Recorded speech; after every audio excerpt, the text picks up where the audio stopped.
Perkenalkan, nama saya Friska Romaulina Brutarigan dari kelas 12 MIPA 3 SMA Negeri 1 Kabanjahe, Kabupaten Karo, Sumatera Utara. Di sini saya ingin menjelaskan materi MTK peminatan mengenai asimtot dan cara membuat grafiknya. Selamat menonton! Asimtot adalah suatu garis yang terus didekati oleh suatu kurva. Untuk memudahkan materi ini, saya mengambil soal, yaitu Kx sama dengan X pangkat 3 kurang X kuadrat kurang 12X per X kuadrat kurang 9. Di sini saya akan menjelaskan mengenai cara pengerjaannya dan juga nanti akan menjelaskan mengenai cara membuat grafiknya.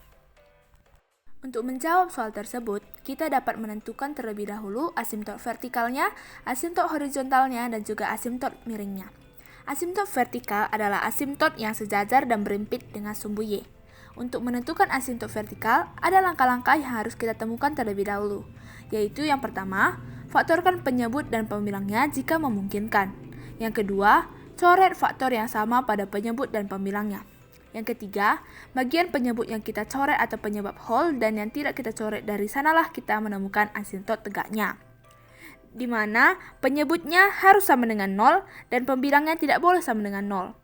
Dalam soal ini, Kx sama dengan X pangkat 3 kurang X kuadrat kurang 12X per X pangkat 2 kurang 9. Penyebutnya adalah X kuadrat kurang 9, maka kita sama dengan 0. Maka kita dapat faktornya adalah X tambah 3, X kurang 3 sama dengan 0. X tambah 3 sama dengan 0, kita dapat X sama dengan min 3. Dan X kurang 3 sama dengan 0, kita dapat X sama dengan 3. Maka kita dapat menentukan domainnya adalah X elemen R kecuali X sama dengan min 3 dan X sama dengan 3. Asimtot vertikalnya adalah X sama dengan min 3 dan X sama dengan 3. Selanjutnya yang kita cari adalah asimtot horizontalnya. Asimtot horizontal adalah asimtot datar yang sejajar atau berimpit dengan sumbu X. Kita dapat menentukan asimtot horizontalnya adalah misalnya ada sebuah fungsi dengan bentuk umum AX pangkat M tambah BX pangkat M kurang 1 tambah CX pangkat M kurang 2 per PX pangkat N tambah QX pangkat N kurang 1 tambah RX pangkat N kurang 2. Kita lihat pangkatnya. Jika pangkat terbesar pembilang lebih besar daripada penyebut atau M lebih besar dari N, maka tidak memiliki asimtot datar. Jika pangkat pembilang sama dengan penyebut atau M sama dengan N, maka asimtot datarnya Y sama dengan A per P atau koefisien dari pangkat terbesarnya. Jika pangkat pembilang kecil dari penyebut atau M lebih kecil dari N, maka asimtot datarnya Y sama dengan 0. Dari soal yang sebelumnya, yaitu Kx sama dengan X pangkat 3 kurang X kuadrat kurang 12X per X kuadrat kurang 9, maka asimtot horizontalnya, kita lihat pangkat pembilangnya adalah pangkat 3, dan pangkat penyebutnya adalah pangkat 2. Maka pangkat pembilang lebih besar daripada pangkat penyebut, atau M lebih besar daripada N. Maka dalam soal tersebut tidak memiliki asimtot horizontal. Jika tidak memiliki asimtot horizontal, maka kita tidak perlu mencari apakah kurva F memotong asimtot horizontalnya. Selanjutnya yang kita cari adalah asimtot miringnya. Asimtot miring adalah asimtot yang tidak sejajar dengan sumbu X maupun Y. Ada syarat yang harus kita lakukan untuk menentukan asimtot miring. Yang pertama, jika suatu fungsi berbentuk pecahan fx per gx, maka pangkat tertinggi pembilangnya atau fx harus lebih tinggi dari pangkat tertinggi penyebutnya gx. Lalu hasil bagi fx dengan gx merupakan asimtot miringnya dengan syarat hasil baginya harus berderajat 1 atau linear. Misalnya diberikan fungsi y sama dengan fx per gx, maka tentukan hasil bagi fx dengan gx tersebut. Misalnya hasil baginya adalah hx sama dengan ax tambah b dan sisanya adalah xx, sehingga kita dapat melihat dari soal tersebut Kx sama dengan X pangkat 3 kurang X kuadrat kurang 12X per X kuadrat kurang 9. Kita lihat pangkat pembilangnya lebih besar daripada pangkat penyebutnya, maka kita dapat menentukan asimtot miringnya. Lalu kita bagikan X pangkat 3 kurang X kuadrat kurang 12X dengan X kuadrat kurang 9. Kita dapat menggunakan cara pembagian bersusun. Maka kita akan mendapatkan X kurang 1. Lalu kita mencari titik potongnya. Titik potongnya adalah misalnya kita mencari titik X, maka Y kita buat sama dengan 0.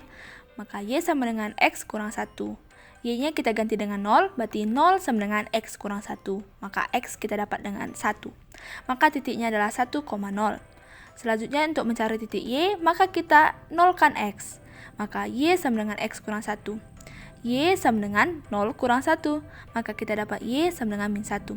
Maka titiknya adalah 0, min 1. Maka kita dapat asymptot miringnya adalah Y sama dengan X1 dengan titik potong 1,0 dan 0, min 1. Ini adalah gambar garis asymptot vertikal dan miringnya, yaitu asymptot vertikal X sama dengan min 3, asymptot vertikal 2 X sama dengan 3, dan asymptot miringnya adalah Y sama dengan X kurang 1. Selanjutnya ini adalah grafik fungsi rasionalnya. Kita dapat membuat grafiknya bisa menggunakan GeoGebra atau dengan cara biasa. Jika menggunakan GeoGebra, maka kita menuliskan fungsinya ke dalam aplikasi tersebut. Jika menggunakan cara biasa, maka kita perlu mensubstitusi nilai X ke dalam persamaannya untuk mencari nilai Y-nya. Nilai X yang diambil adalah kecuali nilai asymptotnya, yaitu kecuali X sama dengan min 3 dan X sama dengan 3. Ini adalah cara untuk mengambil grafiknya di cara biasa, yaitu untuk menentukan titik-titiknya. Misalnya kita ambil titik X sama dengan 2, maka kita substitusikan 2 ke dalam persamaan soal kita. Maka menjadi 2 pangkat 3 kurang 2 pangkat 2 kurang 12 dikali 2 per 2 pangkat 2 kurang 9, maka kita dapat sama dengan 4. Maka 4 itu menjadi titik Y, sehingga menjadi titik 2,4. Begitu juga dengan seterusnya, misalnya X sama dengan 4 maka titiknya 4,0, X sama dengan 5 maka titiknya 5,5 per 2, misalnya X sama dengan 6 maka titiknya 6,4. Begitu juga seterusnya, kita juga mengambil dari sisi X sama dengan negatifnya, misalnya X sama dengan min 1, maka kita substitusikan min 1 ke dalam persamaan soal kita, sehingga mendapatkan min 5 per 4, maka titiknya adalah min 1, min 5 per 4. Begitu juga dengan X sama dengan min 2, titiknya adalah min 2, min 12 per 5, dan juga X sama dengan min 4, di mana titiknya min 4, min 32 per 7. Di sini saya ingin menjelaskan mengenai cara membuat grafik asymptot menggunakan aplikasi GeoGebra. Yang pertama kita lakukan adalah masukkan nilai asymptot vertikalnya, yaitu X sama dengan minus 3. Maka sudah ada garis X sama dengan minus 3. Yang kedua asymptot vertikal kedua, yaitu X sama dengan 3. Maka sudah ada garis X sama dengan 3. Karena asymptot horizontalnya tidak ada, maka kita tidak menaruhnya. Yaitu selanjutnya adalah asymptot miringnya, yaitu Y sama dengan X kurang 1. Maka sudah ada asymptot miringnya. Maka kita masukkan titik-titik yang telah kita dapat tadi. Yang pertama adalah titik 2,4.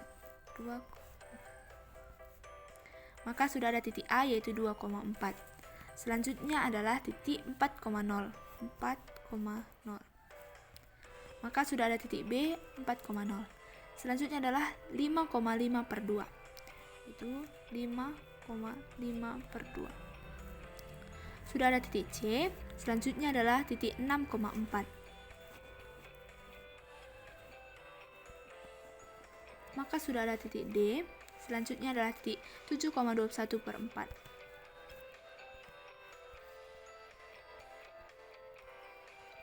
Maka sudah ada titik E, selanjutnya minus 1, min 5 per 4.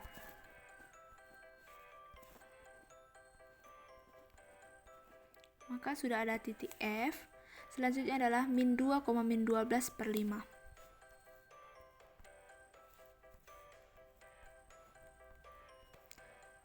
Maka sudah ada titik G, dan yang terakhir adalah min 4, min 32 per 7.